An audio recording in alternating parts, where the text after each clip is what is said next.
अध्यक्ष महोदय, ये सरकार किसी और का रिकॉर्ड बनाए ना बनाए, लेकिन पेपर लीक का रिकॉर्ड जरूर ये सरकार बनाएगी।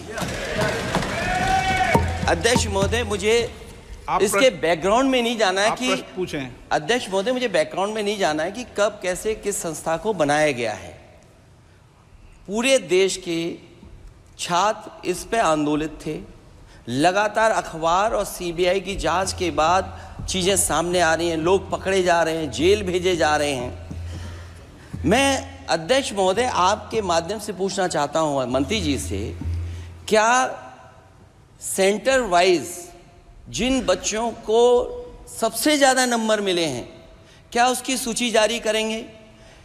30,000 सीटें जहां हैं, कई सेंटर अध्यक्ष महोदय ऐसे हैं जहां 2,000-2,500 बच्चे पास हो गए हैं। सरकारी सीटें 30,000 हैं, कई सेंटर में 2,000 से ज़्यादा पास हो गए। कई प्रदेश के ऐसी जगह है जहां पर कुछ सेंटर से 600 से 650 से ज़्यादा सबसे ज़्यादा नंबर हैं। और अगर वो संस्था इतनी क्रेडिबल थी तो अध्यक्ष महोदय, जिन सेंटर्स पे ये परीक्षा हुई उन सेंटर्स का इंफ्रास्ट्रक्चर क्या था? क्या मंत्री जी ने जानकारी की थी इस बात की? अध्यक्ष महोदय, मेरे आपके माध्यम से एक ही निवेदन है कि बिना ये मंत्री जी रहेंगे तो न्याय नहीं मिलेगा बच्चों को।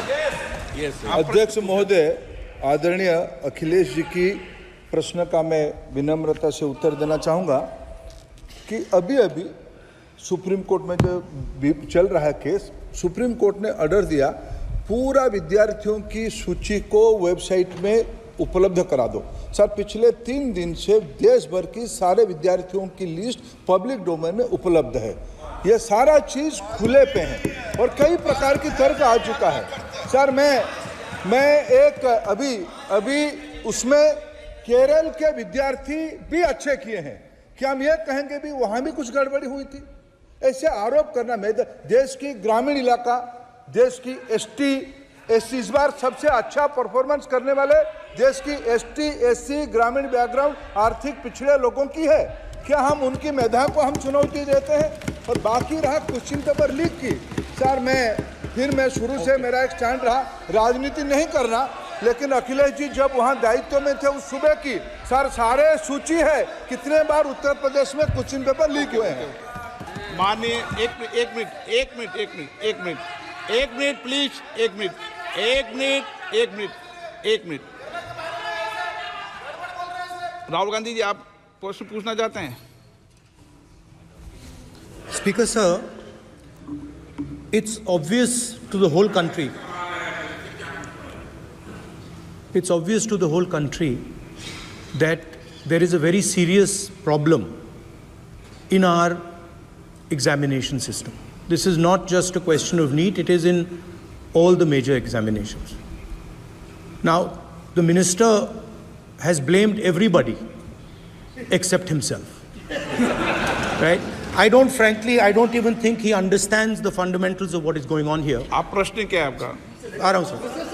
सर, ये मैं क्वेश्चन को सेटअप कर रहा हूँ। इसलिए प्रश्न पूछते हैं। ये the issue is that there are millions of students in this country who are extremely concerned at what is going on and who are convinced that the Indian examination system is a fraud. That is what is at stake here. Millions of people believe that if you are rich and if you have money, you can buy the Indian examination system. And by the way, and this is the same feeling that the people in the opposition have. And that is why we are asking some very simple questions to Honorable Minister. Number one, as this is a systemic issue, what exactly are you doing to fix this issue at a systemic level? Yes. That's the first question. Okay. Question में चल रहा है अभी। Please. अब मैं मंत्री जी, मैं एक बार बोल दूं इस बात पे?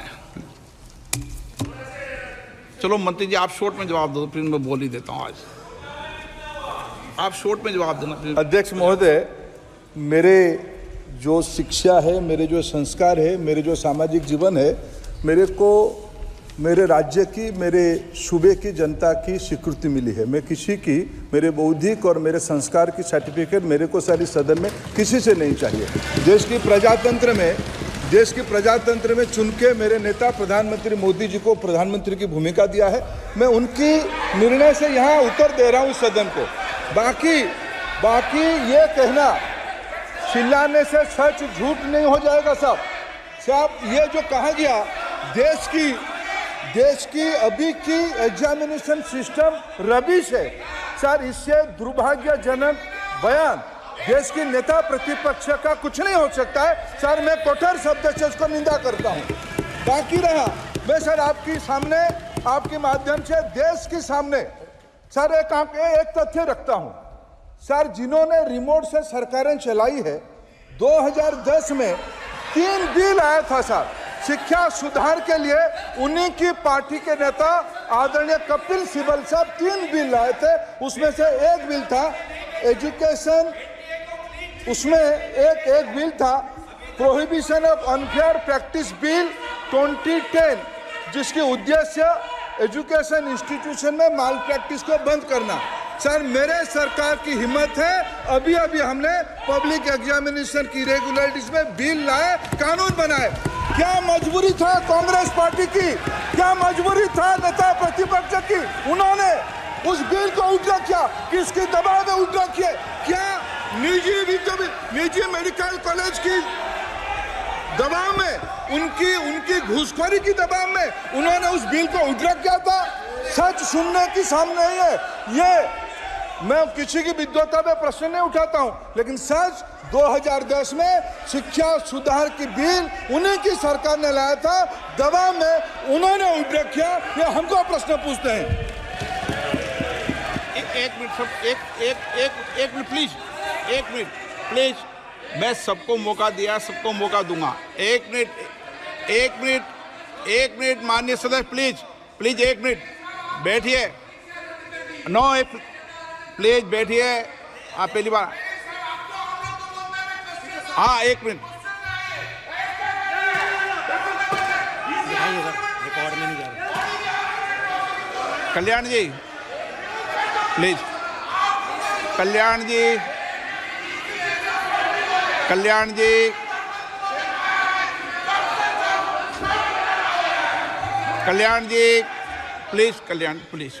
प्लीज 1 मिनट प्लीज, 1 मिनट सबको मौका दूंगा। 1 मिनट प्लीज, 1 मिनट। माननीय सदस्यगण, विषय महत्वपूर्ण था, मैंने सबको अलाउ किया, लेकिन एक बार इस सदन के अंदर ये सार्थक चर्चा होनी चाहिए, क्योंकि प्रश्न ये था कि परीक्षाओं के विषय के अंदर, और आप सबको पता है देश में अलग अलग राज्यों के अंदर भी अलग अलग दलों की सरकार रही, और उन अलग दलों की सरकार में आपकी भी सरकार रही, अन्य दलों की सरकार रही। वहाँ भी कई बार प्रश्न पत्र लीक हुए और परीक्षाओं पर प्रश्न उठे। मेरे सवाल, 1 मिनट मैं बता रहा हूँ जिसको, आप पूरी बात सुनिए मेरी।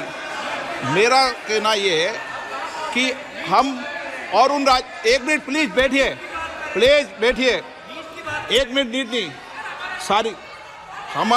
हमारा सवाल ये है कि हम यहाँ इसलिए चिंता के लिए बैठे हैं कि भविष्य में हमारे विद्यार्थियों के भविष्य पर कोई विषय न उठे, इसलिए किस तरीके का मैकेनिज्म डेवलप करें, परीक्षाओं का क्या बेहतर सिस्टम डेवलप करें, इसमें सबके सुझाव आए ताकि भविष्य के अंदर, और उसके लिए जो उत्तम सुझाव हो सकते हैं सरकार भी उस उत्तम सुझावों को मानेगी। 1 मिनट।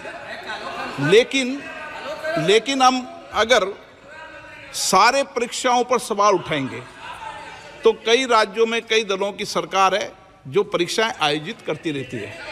हम सारी परीक्षाओं पर सवाल उठाएंगे तो जो बच्चे उत्तीर्ण होते हैं उनके भविष्य पर और भारत की परीक्षाओं पर, भारत की शिक्षण व्यवस्थाओं पर, पूरे विश्व में एक बहुत गंभीर असर पड़ेगा, जो सदन की चिंता का विषय है।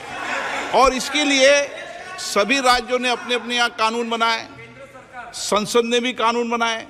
कानून बनाने के अलावा इस विषय के अंदर एजेंसी जांच कर रही है, कोर्ट निगरानी कर रही है। हमारा सवाल ये होना चाहिए कि हम कैसे सकारात्मक रूप से सुझाव देकर इस सिस्टम को और बेहतर कर सकते हैं, ये होना चाहिए। आरोप प्रत्यारोप से सदन नहीं है। आप बेहतर सिस्टम डेवलप करो और कभी भी सारे एग्जामिनरों पर सवाल उठाना सदन के लिए उचित नहीं है।